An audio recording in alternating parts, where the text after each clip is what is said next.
ঢাকা বিশ্ববিদ্যালয় ভর্তি পরীক্ষা ২০২৫-২৬ শিক্ষাবর্ষের বিজ্ঞান ইউনিটের শিক্ষার্থীদের সুবিধার্থে বিশেষ নোটিশ প্রকাশ করা হয়েছে ঢাকা বিশ্ববিদ্যালয়ের ওয়েবসাইটে।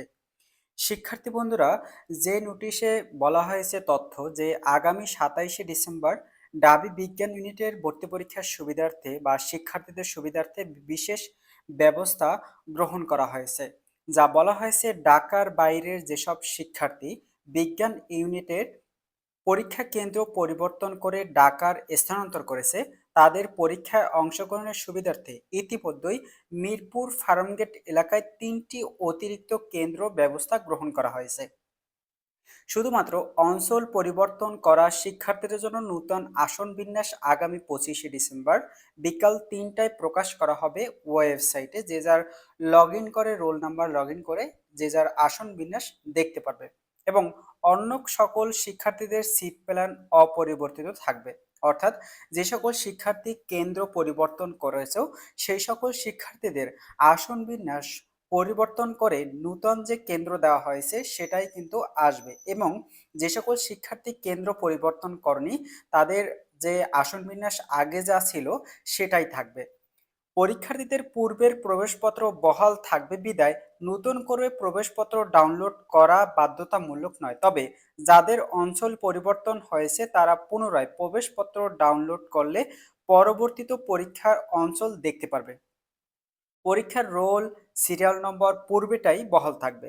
আগামী ২৫শে ডিসেম্বর ২০২৫ হতে পুনরায় প্রবেশপত্র ডাউনলোড করা যাবে।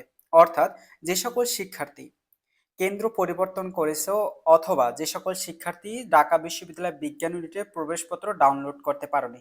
অনেক শিক্ষার্থীরাই কমেন্ট করেছে যে প্রবেশপত্র ডাউনলোড করতে পারোনি, এখন কি প্রবেশপত্র ডাউনলোড করা যাবে?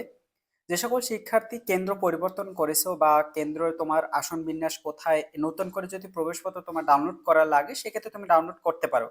এখানে বলা হয়েছে নতুন করে প্রবেশপত্র ডাউনলোড করা বাধ্যতামূলক নয়, তবে যাদের অঞ্চল পরিবর্তন হয়েছে তারা পুনরায় প্রবেশপত্র ডাউনলোড করে পরবর্তী পরীক্ষার অঞ্চল দেখতে পারবে এবং যে সকল শিক্ষার্থী প্রবেশপত্র ডাউনলোড করনি এর আগে সেই সকল শিক্ষার্থীরাও প্রবেশপত্র ডাউনলোড করতে পারবে। এটা হচ্ছে যে ২৫শে ডিসেম্বরের পরে আগামী ২৫শে ডিসেম্বর হতে পুনরায় প্রবেশপত্র ডাউনলোড করতে পারবে আগামী ২৫শে ডিসেম্বর থেকে।